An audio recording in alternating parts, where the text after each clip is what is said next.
What if I told you that some of the smoothest grooves and most soulful harmonies of the 70s came from bands you might barely remember? From the Sylvers' chart-topping hits to the electrifying sounds of the Ikettes, these R&B groups crafted rich rhythms and unforgettable vibes. Although they faded from the mainstream over time, their music still deserves to be celebrated. Here are 10 underrated 70s R&B bands you forgot existed, but definitely deserve to be back in the spotlight. The Sylvers. The Sylvers were a well-known American family singing group from the Watts neighborhood in Los Angeles, California. They officially came together as a group in 1971. Before they called themselves the Sylvers, the four oldest siblings, Olympia, Leon, Charmaine, and James, performed as the Little Angels. They sang soul music with a Caribbean calypso style, which helped them get spots on TV shows like You Bet Your Life and Make Room for Daddy. They also got to open for famous singers like Johnny Mathis and Ray Charles. Their parents, Shirley Mae Weibel and Leon Frank Sonny Sylvers, were musicians who encouraged their children to sing, play instruments, and dance from when they were very young. In the late 1960s, more siblings joined the group: Edmund, Joseph, Richard, Ricky, and Foster. This change helped the group grow and led them to change their name from the Little Angels to the Sylvers. They signed a record deal with MGM Pride Records and released 3 albums: The Sylvers, The Sylvers 2, and The Sylvers 3, between 1972 and 1974. These albums had mostly soul songs written by Leon Sylvers III and produced by Jerry Butler and Keg Johnson.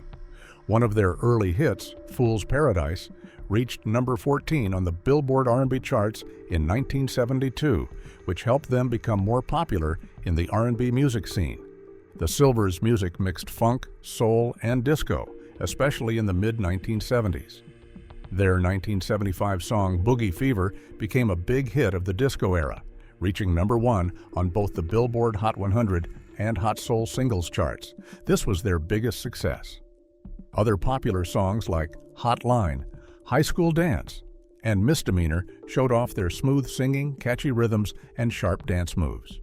Their music matched the changes happening in R&B during the 1970s by combining fun beats with strong family harmonies, making them an important part of the music of that time. Over the years, the Sylvers released 10 studio albums and were known for their stylish Afro hairstyles and matching stage outfits, which helped shape their image and influence during their peak.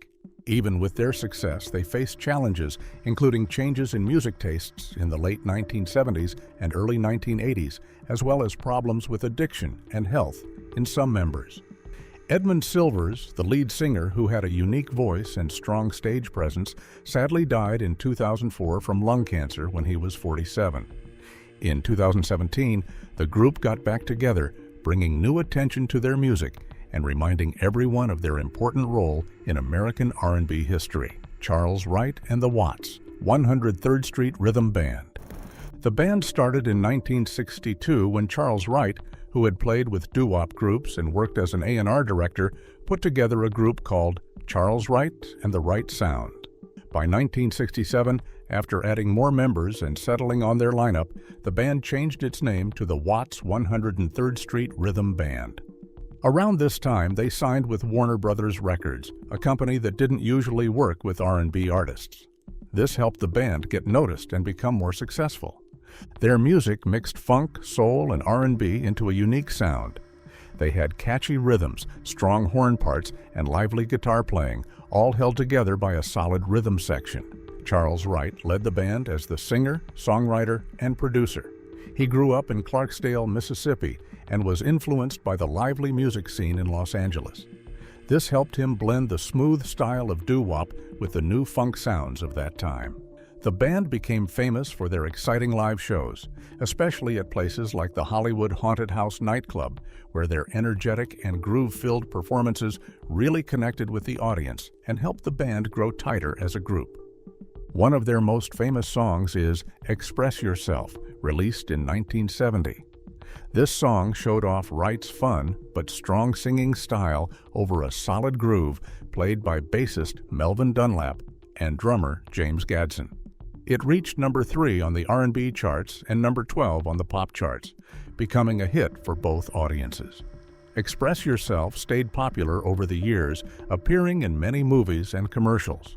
It also became a song that hip-hop artists like NWA sampled a lot, showing how important the song was across different types of music. Its message about being yourself and feeling confident struck a chord with many people, helping it become an iconic tune.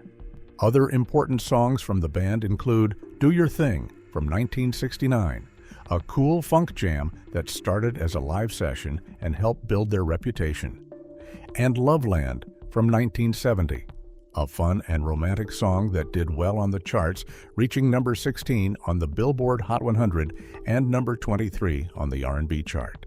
These songs showed how the band could mix soulful singing with fresh rhythms, appealing to both R&B fans and a wider audience. Their albums like Hot Heat and Sweet Groove from 1968, Together also from 1968, and In the Jungle Babe from 1969 may not have been huge hits, but showed how their music kept growing and helped them earn a solid place in funk and soul music history. The Watts 103rd Street Rhythm Band was known not just for their songs, but also for being a driving force in shaping the funk sound of the 1970s. The band had skilled players like guitarist Al McKay, who later joined Earth, Wind & Fire, saxophonists Big John Rayford and Bill Cannon, trombonist Ray Jackson, and trumpeter Gabriel Flemings. Together, they created a rich and layered sound. Even though their most successful time was shorter than some other bands like James Brown's, their fresh rhythms and grooves made a big and lasting mark on funk and R&B music. The New Birth. The band started from the Night Lighters, a group formed in 1963 in Louisville, Kentucky by Tony Churchill and Harvey Fuqua, who used to write and produce songs for Motown. The Night Lighters were known for their tight, funky grooves and had some success with instrumental songs like KG, which made it to number 17 on the R&B charts and number 39 on the pop charts in 1971. This early group helped create the rich, layered sound that later became the signature of New Birth. The idea for New Birth came from Vernon Bullock. He wanted to create a group that could perform as one big band or in smaller parts on tour. To make this happen, Bullock teamed up with Fuqua and Churchill to bring together the Night Lighters and two singing groups, the all-male group, the Now Sound, and the all-female group, Mint Julep. They also added the Detroit group Love, Peace and Happiness, which included former Marvelette singer Ann Bogan and brothers Leslie and Melvin Wilson. This mix of talented musicians and singers created a large 17-member group that combined strong instrumentals with soulful male and female vocals, giving them a powerful and flexible sound. New Birth's music was mainly R&B but mixed with funk, soul, and later on some disco and smooth soul. Their songs featured tight horn sections, groovy bass lines, and passionate singing, especially from lead singers Leslie and Melvin Wilson. Leslie's rough, intense voice and Melvin's smoother tone worked well together and became a key part of the group's style. Their skill in blending rich harmonies with rhythmic funk made their music popular with both hardcore R&B fans and wider audiences. The band really broke through in 1972 with their version of Bobby Womack's I Can Understand It. The song reached number 4 on the Billboard R&B charts. It showed off Leslie Wilson's strong singing and the band's tight playing, marking them as a serious force in R&B. After that, they released more hits like It's Been a Long Time in 1974, which also made the top 10 in R&B, and the ballad Wildflower, which became one of their most loved songs. Wildflower stood out for its smooth, emotional delivery and rich musical background, becoming a classic in quiet storm and soul music. Even with their success, New Birth faced problems inside the group, like members leaving and management struggles. When they moved to California, they dealt with the challenges of the entertainment business, including ego clashes and complicated situations. These issues led them to split with their founder and producer, Harvey Fuqua, and they also left RCA Records. In 1975, they signed with Buddha Records and had their only #1 R&B hit with Dream Merchant, a song that showed their skill in mixing heartfelt words with catchy funk rhythms. After a short time with Buddha, they switched to Warner Brothers and later Areola Records, but the group eventually broke up by 1979. Mandrill. Mandrill began in 1968 in Brooklyn, New York. The Wilson brothers, Carlos, Lou, and Rick, all born in Panama and raised in Bedford-Stuyvesant, decided to start a family band. They chose the name Mandrill after the colorful social primate from West Africa because they wanted their group to feel bright, lively, and close, like a family. Soon they added keyboardist Claude Coffee Cave, guitarist Omar Mesa, bassist Bundy Sinak, and drummer Charlie Padro, among others. Many of the players picked up more than one instrument, giving the band a rich, layered sound. Their music mixed funk, R&B, soul, jazz, Latin, Caribbean, and African rhythms. This made them one of the most adventurous bands of their time. In 1970, they released their first album, Mandrill, on Polydor Records. It showed off their new style and even made the Billboard charts. 2 years later, Mandrill also hit the soul and pop charts. Then in 1973, they put out Composite Truth, which became their biggest hit. The song Fence Walk climbed to number 19 on the Soul Singles chart with its tight funk groove, strong horn lines, and hypnotic beat. Mandrill did not stop there. Later in 1973, they released Just Outside of Town, and in 1974 came Mandrilland. These albums added touches of psychedelia and jazz, but kept their funk heart. Guitarist Dougie Rodriguez, who had played with Santana, joined Mandrilland and brought a fresh sound. In 1975, almost the whole band left except the Wilson brothers and Claude Cave. Undeterred, the group hired session players and kept recording albums like Solid and Beast from the East on United Artists Records. By 1977, Mandrill had signed with Arista Records. They welcomed a fourth Wilson brother, Wilfredo Wolf Wilson, on bass, plus drummer Neftali Santiago and guitarist Joaquin Jessup. This lineup made We Are One, which featured the radio favorites Funky Monkey and Can You Get It. They also played on soundtracks for the Muhammad Ali movie The Greatest in 1977 and the cult film The Warriors in 1979. Although albums like New Worlds in 1978 and Getting in the Mood in 1980 did not sell as well, songs such as It's So Easy Lovin' You and Mean Streets became rare groove gems for DJs in the late 1980s. Mandrill's impact goes far beyond their own albums. Together, they played more than 20 instruments and wove many musical traditions into one bold sound. Hip-hop and R&B artists have frequently sampled their grooves, showing how their music still matters today. Their wide-ranging style sometimes kept them out of the mainstream, but it also earned them deep respect and a loyal fan base. The band's story also carries a sad note. Bassist Fudgy K. Solomon died from a substance overdose, a reminder of the struggles many musicians face. Today, Mandrill is still playing and recording music. Original members Carlos, Rick, and Wilfredo Wilson perform alongside newer bandmates. In 2020, they put out Back in Town, which proves they remain true to their blend of funk and R&B while connecting their past with the present. The Blackbyrds. The Blackbyrds started in Washington, D.C. in 1973. The band was created by the famous jazz trumpet player and teacher Donald Byrd, who was working at Howard University then. He brought together some of his best students, including keyboard player Kevin Toney, drummer and singer Keith Kilgo, bassist Joe Hall, saxophone, and clarinet player Alan Barnes, and guitarist Barney Perry. The band's name came from Bird's 1973 album Blackbird, showing how the group grew out of his jazz background. The Blackbyrds quickly became known for mixing catchy R&B beats with jazz skills, making music that was both rich and easy for many people to enjoy. Their first album, The Blackbyrds, 1974, was produced by Donald Byrd and Larry Mizell. It showed their unique style, a smooth mix of jazz, funk, and R&B. Songs like Do It Fluid made it onto the Billboard Hot 100 and R&B charts, showing the band's wide appeal early on. Their sound featured tight horn sections, flowing keyboard melodies, and strong rhythms driven by Joe Hall's bass and Keith Kilgo's lively drumming. This blend of jazz talent and dance-friendly funk made the Blackbyrds stand out in the 1970s soul and jazz funk world. The band's big break came with their 1975 album, City Life, which included the hit song Walking in Rhythm. This smooth, melodic track became their biggest success, reaching the top 5 on the pop, adult contemporary, and R&B charts. Walking in Rhythm earned them a Grammy nomination and sold over 1 million copies. The song showed how the Blackbyrds could make music that was both artistically strong and easy to listen to for many people.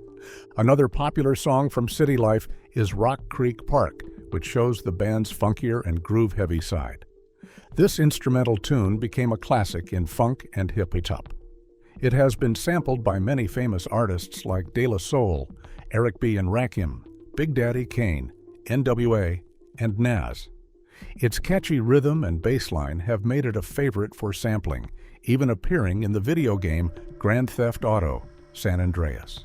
This shows how much the Blackbyrds influenced both R&B and hip-hop with their fresh grooves. The Blackbyrds also had other well-known songs like Happy Music, which features guest singer Mary Clayton and highlights the band's joyful, danceable style, and Time Is Movin', which kept their hits coming in the late 1970s. Their albums Flying Start, 1974, Unfinished Business, 1976, and Action, 1977, all earned gold awards in the U.S., showing their strong sales and popularity. They also made music for the 1975 movie Cornbread, Earl and Me, showing how their music reached different audiences. Over the years, the band's lineup changed with new members like guitarist Orville Saunders and saxophone flute player Jay Jones joining. But the main group kept its strong identity. In 2012, they reunited with original drummer Keith Kilgo leading and continued to tour and perform worldwide. When saxophonist Alan Barnes passed away in 2016, it was a sad moment for the band, but their music and influence live on through their recordings and ongoing impact. If you are enjoying this video, appreciate it by giving it a thumbs up, and if you have not subscribed, hit that subscribe button. Rose Royce. The group started out called Total Concept Unlimited, with members Kenny Copeland, singing and trumpet, Henry Garner, drums, Kenji Brown, singing and guitar, Freddie Dunn, trumpet, Michael Moore, saxophone, LaQuaint Duke Job, bass, Terry Santiel, congas, Victor Nix, keyboards, and Michael Nash, keyboards. Early on, they toured around the world as the backup band for soul singer Edwin Starr. This got them noticed by Motown producer Norman Whitfield. Whitfield liked their talent so much that he signed them to his label and gave them the new name Rose Royce, which set them up for success in the mid-1970s. Their first album, Car Wash, 1976, was both a soundtrack for the movie of the same name starring Richard Pryor and George Carlin, and a big hit. Norman Whitfield produced it, mixing funk, soul, and disco sounds that many people loved. The title song, Car Wash, became very popular, reaching #1 on the Billboard Hot 100 and R&B charts. It even won the Best Music Award at the Cannes Film Festival. The album sold over 1 million copies and was certified platinum. Besides the title track, the album had other hits like I Wanna Get Next to You and I'm Going Down, which showed the band's skill in making both dance songs and emotional ballads. After Car Wash, Rose Royce released Rose Royce 2 in full bloom in 1977, which made them even more popular. This album included hit songs like Do Your Dance and Ooh Boy. It also had the soulful ballad Wishing on a Star, which became a top 10 hit in the UK. Over time, many artists covered this song, with the CoverGirls 1992 version being well known. The album went gold in the UK and platinum in the US, proving their growing worldwide fame. Their third album, Rose Royce III, Strikes Again, 1978, kept their success going with songs like I'm in Love, and I Love the Feeling, and Love Don't Live Here Anymore. The last song hit #2 in the UK, and Madonna's cover in the 1980s helped spread the band's influence even more. Rose Royce's music mixed smooth R&B rhythms, rich orchestral sounds, and danceable funk beats. The strong voice of lead singer Gwen Dickey, who used the stage name Rose Norwalt, became a key part of their sound. She was the heart of the band until she left in 1980 to start a solo career. After she left, the band briefly broke up, but soon came back with new members. They released albums like Golden Touch, 1980, and Jump Street, 1981, which featured the popular song RR Express. These later albums did not reach the same big success as before, but the band kept a loyal fan base, especially in the UK, where they continued to perform live shows. Sadly, in 2010, Gwen Dickey was paralyzed in an accident. This was a sad moment for the band, but their spirit continues through their music and performances. The Dramatics. The Dramatics started in Detroit in 1964. At first, they had trouble becoming popular, but in the early 1970s, they signed with Volt Records, part of Stax Records. And things changed. Their big hit came in 1971 with What You See Is What You Get. This song mixed smooth R&B and soul and reached number 9 on the Billboard Hot 100 and number 3 on the R&B charts. The song had a catchy tune and honest lyrics about being real in relationships. It became a classic and showed the band's style with strong vocals and tight music arrangements. Their music was based on traditional R&B, but added rich sounds and deep storytelling like soul music of that time. One of their most famous songs, In the Rain from 1972, reached number 5 on the Billboard Hot 100 and topped the R&B charts. The song used the sounds of rain and thunder to create a sad and dramatic feeling, fitting its story about heartbreak and wanting love back. This song showed how they mixed strong stories with new music ideas, which was a key part of their style in the 1970s. During the 1970s, the Dramatics released many albums like What You See Is What You Get, 1971, A Dramatic Experience, 1973, The Dramatic Jackpot, 1975, and Do What You Want to Do, 1978. These albums gave fans hits such as Hey You, Get Off My Mountain, Be My Girl, Shake It Well, and I Can't Get Over You. Their 1978 album, Do What You Want to Do, earned a Gold Award for selling many copies. Their songs often talked about love, betrayal, and feelings, sung with rich harmonies and backed by instruments like strings and horns, classic in soul and R&B music. The Dramatics became popular not just in the United States, but also in other countries, especially the UK. Songs like Love Don't Live Here Anymore and I'm in Love and I Love the Feeling did well there. Their music influenced other artists too. For example, hip-hop star Snoop Dogg sampled their songs in his 1994 hit Doggy Dog World, even featuring the Dramatics. This helped connect classic soul with modern rap, keeping their music alive across different styles and generations. The group went through many member changes, which was hard but also helped their music grow. Founding members like Ron Banks, Larry Squirrel Demps, and Willie Ford were later joined or replaced by singers such as L.J. Reynolds and Lenny Mays. These changes kept the group singing strong. Despite shifting members, the Dramatics kept a steady style that fans loved. Their ability to change while keeping their sound shows how serious they were about their music. In the mid-1980s, the Dramatics reunited and made the album Somewhere in Time, a dramatic reunion in 1986. The album was well-liked, and the group toured, bringing back interest in their old hits. This reunion showed the strong connection between the members and how their music stayed timeless. Later albums like Stone Cold, 1990, and If You Come Back to Me, 2000, kept showing their soulful style, even as music trends changed. The Dramatics earned many awards, including several gold albums and singles.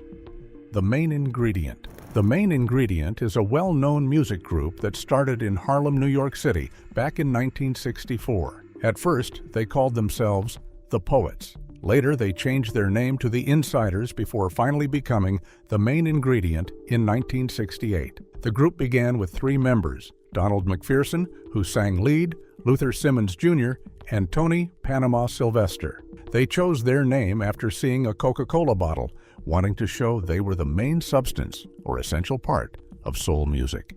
Their first songs were recorded with the Red Bird label, which helped them get started. But it was only after they signed with RCA Records and worked with producer Bert Decoteau that they really found their special sound. Their music mixed soul, R&B, and funk in a smooth and gentle way, with rich instrumentals and emotional singing that made them stand out. In the early 1970s, the main ingredient became very popular thanks to a series of hit songs. They showed they could do slow, romantic songs as well as fast, dance-friendly tunes. Their 1970 song, You've Been My Inspiration, was their first big hit, reaching the R&B Top 30.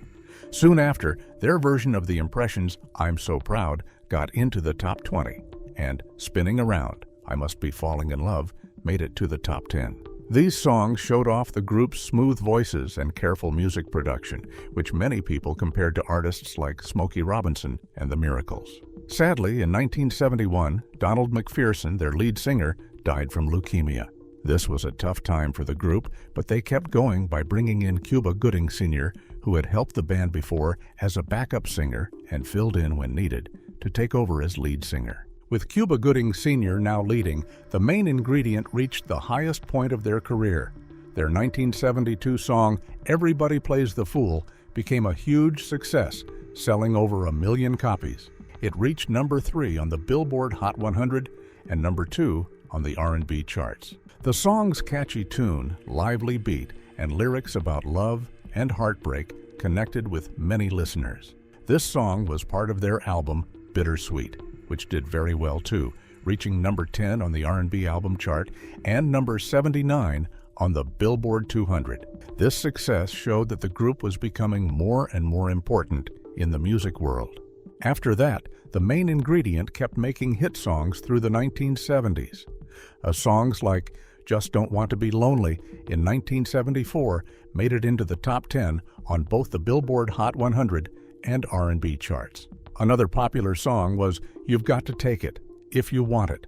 Their 1974 album called Euphrates River was also a big hit, reaching number 8 on the R&B chart. The songs on this album mixed themes of love with funky, soulful rhythms. The band became known for being able to balance slow, smooth songs with more upbeat, funky ones. This made them a flexible and lasting part of the R&B music scene. During their career, the main ingredient released many albums. Some important ones were Black Seeds in 1971, Aphrodisiac in 1973, Rolling Down a Mountainside in 1975, and Music Maximus in 1977. Each album showed how their sound grew and changed while still staying true to quality music. After a break in the late 1970s, the group got back together with the original members and Cuba Gooding Sr. They released more albums like Ready for Love in 1980 and I Only Have Eyes for You in 1981.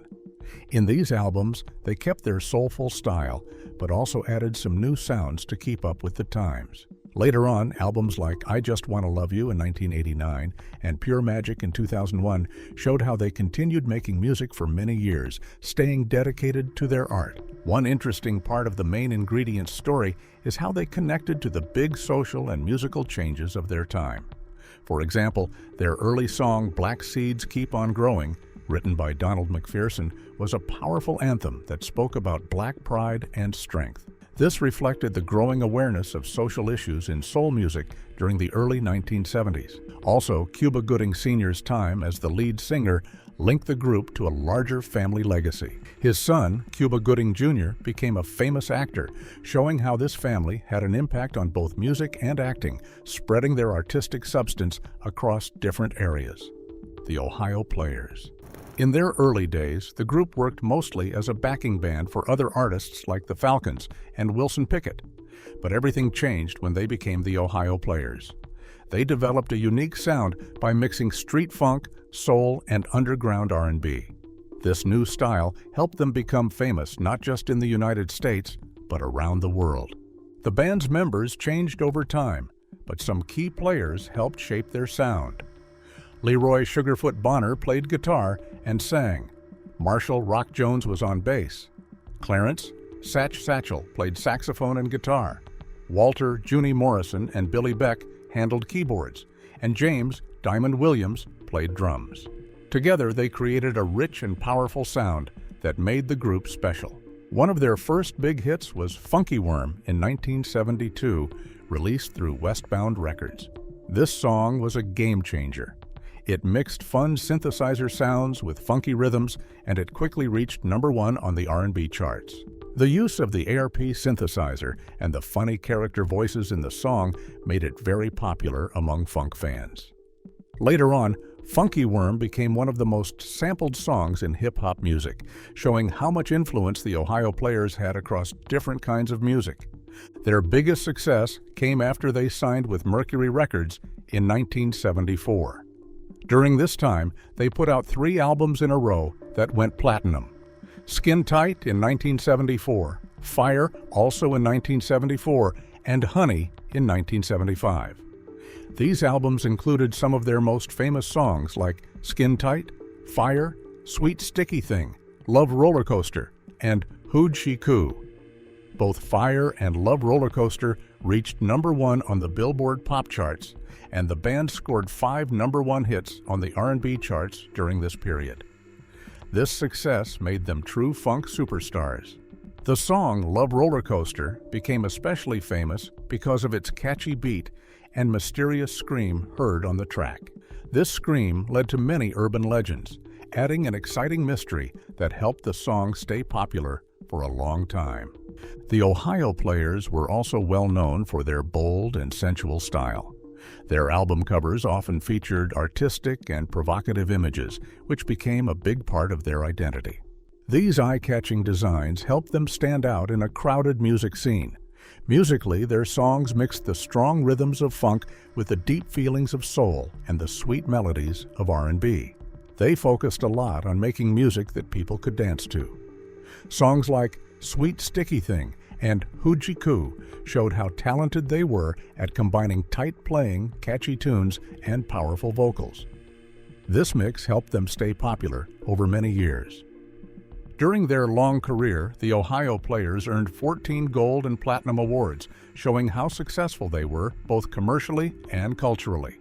They toured all over the world, performing for excited fans everywhere.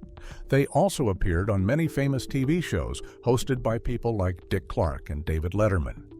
Their live shows were known for being full of energy and great musicianship, often featuring long jams where each band member showed off their skills. The Ikettes. The Ikettes were created by Ike Turner in the early 1960s to take the place of the Artettes. They started as strong female backup singers for the exciting Ike and Tina Turner live shows. The first main group included Robbie Montgomery, Vanetta Fields, and Jessie Smith. These women helped build the lively and soulful sound that the Ikettes became known for. They began working mainly as studio singers, supporting Ike and Tina Turner's recordings. Even though the group's members changed a lot, it didn't stop their influence. Robbie Montgomery was one of the few who stayed on for a longer time during those early years. The Ikettes were not just backup singers. They had their own popular songs that were as big as Ike and Tina Turner's hits in the 1960s. Songs like I'm Blue, the Gong Gong Song, and Peaches and Cream showed their unique mix of R&B, soul, and pop. These songs had catchy tunes, tight singing harmony, and lively beats. I'm Blue, the Gong Gong Song was especially famous and was ranked number 63 on Billboard's list of the 100 greatest girl group songs of all time. This showed how much the group influenced girl groups and R&B music. Their sound came from classic R&B, but was mixed with the raw energy and funk that made the Ike and Tina Turner shows so exciting. Even though the Ikettes were successful, they faced many problems. They were paid very little and had to follow strict rules set by Ike Turner. The group was often fined for things like being late, missing rehearsals, or making mistakes on stage. This showed how tough and high-pressure life was in the Ike and Tina Turner Revue. Esther Jones, known as the longest-lasting Ikette and lovingly called Mother Ikette, played a big part in teaching the group and creating much of their dance moves. This showed the group's professionalism and strength, even in hard conditions. The Ikettes were well known not only on stage, but also on TV. They appeared on popular shows like Soul Train in 1972 and The Midnight Special in 1973, where they sang their hits and supported Tina Turner. They also sang backup on other artists' albums, such as Gail McCormick's Flesh and Blood and Frank Zappa's Overnight Sensation and Apostrophe, which were recorded at the Turner's Bollock Sound Studio. Their work in these different projects showed how flexible they were and how much respect they had in the music world. The group changed members many times during the 1970s. Singers like Linda Sims, Linda Shuford Williams, Alicia Butler, Edna Richardson, Stoney Figueroa, Yolanda Goodwin, and Marcy Thomas joined the group at different times. Even with these changes, the Ikettes kept their special sound and performed with energy until the Ike and Tina Turner Revue ended in 1976. Their last album, G Old and New, came out in 1974 on United Artists. It showed their growth as artists and included new songs along with updated versions of older hits. The Ikettes also played important parts in some of the biggest moments of the Ike and Tina Turner Revue's career. They performed on famous shows like The Ed Sullivan Show and took part in big concerts like the Star-Spangled Women for McGovern Schreiber fundraiser at Madison Square Garden in 1972. These events made the Ikettes part of important cultural and political movements of the time. Their energy and presence added a lot to the Revue's shows, supporting Tina Turner's powerful stage presence and Ike Turner's musical leadership. Which of these bands brought back beautiful memories to you? Let us know your thoughts in the comments below. Don't forget to like, subscribe, and hit the notification bell so you never miss out on our latest content.